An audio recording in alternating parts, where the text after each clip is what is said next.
changing your life one story at a time. This is the Chicken Soup for the Soul podcast with Editor-in-Chief Amy Newmark. Hey, it's Amy Newmark with your daily dose of Chicken Soup for the Soul inspiration. It's Friend Friday, and today we have a special guest, Pamela Landworth, who is the president and CEO of one of the happiest places on earth. Pam, welcome to the Chicken Soup for the Soul podcast.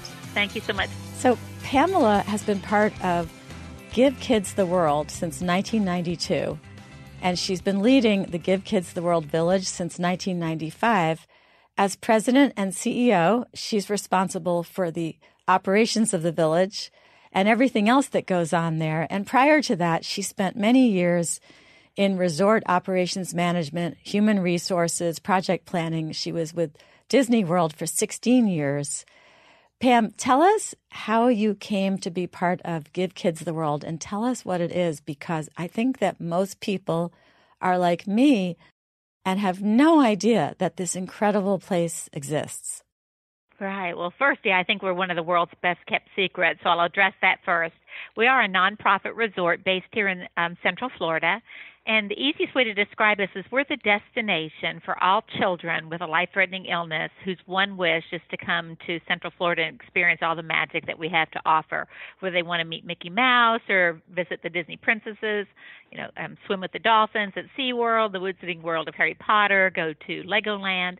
So half of all children diagnosed with a life-threatening illness, when they get the opportunity to express their wish, is to come here to Central Florida. So we provide all the accommodations, the meals, the tickets, nightly entertainment, and everything at our 79-acre whimsical village. And it's completely cost-free for the families. They stay for a week here at our village, and it's just a week where they can just be taken out of that incredible world they've been thrust into with this diagnosis. So it really is a wonderful experience. We're 30 years old, and we'll probably reach 150,000 families by the end of the year. So I was very blessed. I was very happy at Disney while I was there, and I had just come back from a rather lengthy assignment where I was over in Paris working on all the pre-opening activities for Disneyland Paris at the time, Euro Disney. And I got back, and it was the summer right after it opened, and I was asked ostensibly to come and be a fourth for a tennis. And I even remember specifically saying, now, you're not trying to set me up, are you? And she said, oh, no, we just need a fourth. And that's how I met Henry Landworth, who is the founder of Give Kids the World. And needless to say, we hit it off and later married, and I became actively involved in Give Kids the World, and it's just been like a dream come true. Yeah, I think most people don't know that all of those wishes that are granted by Make-A-Wish and by other organizations are actually fulfilled by Give Kids the World, because you bring the kids in. You have an amusement park right in your facility, plus you provide them with tickets to Disney World, SeaWorld, Universal, and other places around there, such as Busch Gardens, right? Absolutely. Anywhere they want to go. Legoland, if they want to go over to Cape Canaveral. So really it is. And all of those wonderful partners donate those tickets to us. And it really started back in 1986. Henry was a hotelier in the area, and he owned a Holiday Inn, and it was the one that was closest to Walt Disney World.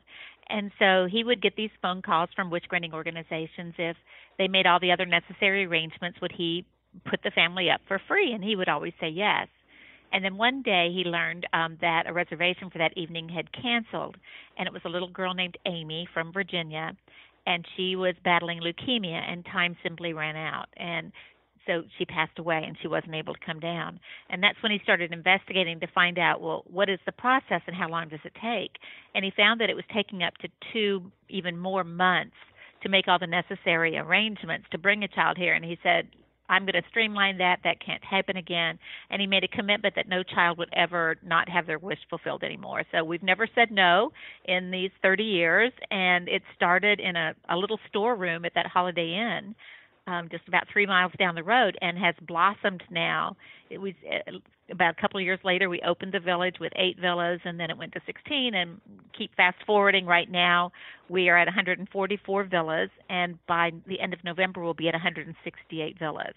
So it really started so small and has just mushroomed. And you're right, it looks like a giant Candyland game. The kids get here, and there's an ice cream palace where they can have banana splits or hot fudge sundaes for breakfast, lunch, and dinner if they want.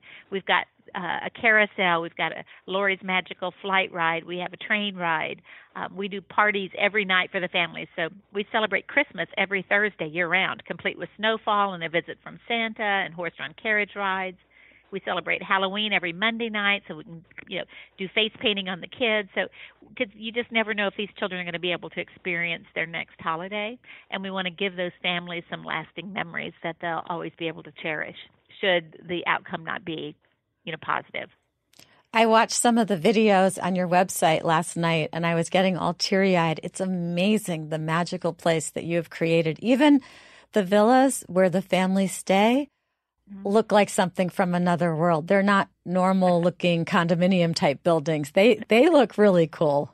Well, that's the whole purpose. We want to take those children. Unfortunately, as a parent, you want to control your child's life. You want to make sure they have the best of everything and they're well taken care of. And unfortunately, when your child's diagnosed with a life-threatening illness, you lose control. Now you're at the mercy of doctors and hospitals and, insurance companies and those kinds of things, and the pressure that's put on these parents. And who's going to take time off from work because they're having to take so much time away? Who's going to take care of the other kids while all the attention is focused? So this, for them, is 1 week where they can reconnect as a family and experience everything that life has to offer. Remember the joys of being a child.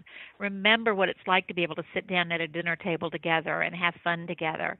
And we want to take them away from that, so there's nothing here that will remind them of hospitals or doctors. Now, should they need medical care when they're here, we've got a great relationship with local hospitals. We have the medical equipment here if they need it in their villa. But we want it to be whimsical and fun, and just like they're stepping into a Candyland game. I know that taking care of the siblings is very important, because so often the siblings feel like they're pushed to the side during the illness of one of their siblings, and there can be jealousy, feeling that the sick sibling is getting too much attention. Do you give the siblings an equal amount of attention when the family is there? Absolutely. Everything that we do, so all of the gifts that we give every day when the kids come back from a long day in the park, there's a gift waiting for them. We don't know the socioeconomic status of our families, but we know that no matter how wealthy you are, this illnesses can deplete your income quite quickly. So they might not have a lot of discretionary money for gifts and souvenirs. So there's a gift waiting for every child. When the children first arrive, every child gets a plush animal. Every child gets a wish pillow. There's only one thing that we do for the wish children that we don't do for the siblings, and it's truly just a matter of space. So we have this really amazing place. It's our Castle of Miracles. And back in 1994, after it opened, we decided that we would put a star up on the ceiling of the castle for every wish child that had been there. So the kids sit there and they write their name on a little gold star, and then every night the star fairy swoops down and captures all the stars and puts them on the ceiling of the castle. And when you walk in there, I think it's just overwhelming to see that. But that's the only thing that we only do for the wish child. Because you're right, all of those emotions that these siblings go through. And quite frankly, many times the wish child feels like this when they select this wish. It's their way of giving back to their family.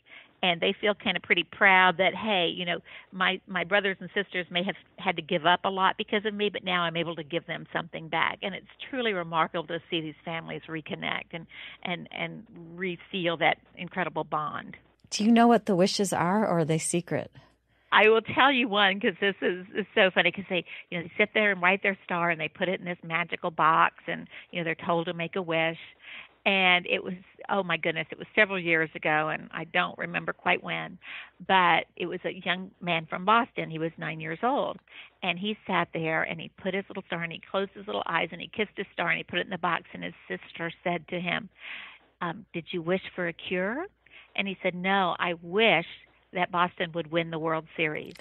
And that year, it was the first year they'd won in a long, long time, and that year they won. And the only reason I know is because the family wrote me a letter and said, you're not going to believe this, but this is what our little boy wished, and it came true. So he's like walking around on cloud nine, thinking that he alone created that for the for the Boston Red Sox. It was magical. But they usually hold those pretty close to their chest. Yeah. It's really neat. see that. That's a good Red Sox Nation story. But the families come back. So many times after the child possibly has lost their battle, the families come back to reconnect with the village just to see that star.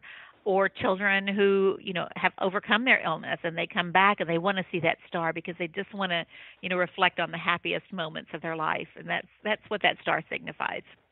So Henry was an immigrant, right? He Yes. was a refugee from World War II? Yes, he was actually born in Belgium, and unfortunately, right before the outbreak of World War II, his father moved his family to Poland, and they are Jewish. And unfortunately, that happened right then, and his father was shot, and he was arrested and shot early on in the process. And then he and his twin sister Margot and his mom were sent to concentration camps. So for Henry, he spent from ages 13 to 18 in places like Mauthausen, Bergen-Belsen, and mostly Auschwitz. So he really, I think that's why he could connect so much with these children. He felt like his life was completely, as a child, was completely taken away from him. He had no control over it. He didn't know if he was going to live or die.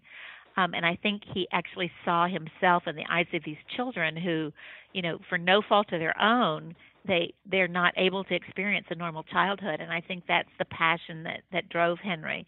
So he got out of the concentration camps when he was 18 and then made his way over to the United States when he was 20. A funny story is about within a year he got drafted into the United States Army and was just getting ready to be sent over to Korea when they noticed that he'd been a diamond cutter in Europe, and they thought, well, if he can cut diamonds, maybe he can cut radio crystals. So that's the only thing that saved him from going over to Korea in the war.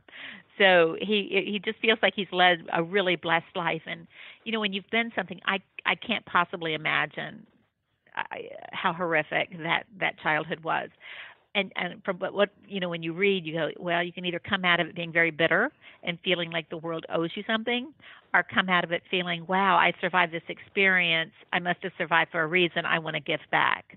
And I think that's what drove Henry afterwards is, he survived that horrific experience for a reason, and he spent the rest of his life trying to give back. That's incredible. He's created something so magical, and I really had no idea that it existed. I somehow thought that the Make-A-Wish Foundation provided everything. I had no idea that you guys were the ones who were actually fulfilling all of the wishes down there in Orlando and the surrounding area. It's a great partnership, and it's not, Make-A-Wish is the largest and most known wish-granting organizations, but we work with over 200 chapters of different wish-granting organizations around the world. And so roughly half of all children, again, their wish is to come here. So it's just a tremendous partnership, and I think they see it as a tremendous resource because we can literally bring children down in less than 24 hours if need be. We streamlined the process so much for them. So it's a great partnership that we have with all of those wish-granting organizations. It's amazing. Well, Pam, I want to thank you for joining us today. I'm just blown away by what you're doing, and I urge everyone to visit the Give Kids the World website. Just type Give Kids the World on your search engine, and it will take you there, and you can watch the videos and see Candyland brought to life with all these happy children. And if you know a kid who's battling a life-threatening illness, make sure you let that child's family know about Give Kids the World. I want to thank you all for listening today. I'm Amy Newmark, and the next time we get together will be Motivational Monday. I'm going to share the story of a woman who was so busy preparing for what could go wrong that she was letting her life pass her by. Pam, thank you very, very much for joining us. I know we're going to be talking again because you and I are going to be working on a book together, but I think we're going to save that for our next conversation on this podcast. Well, thank you so much for this opportunity.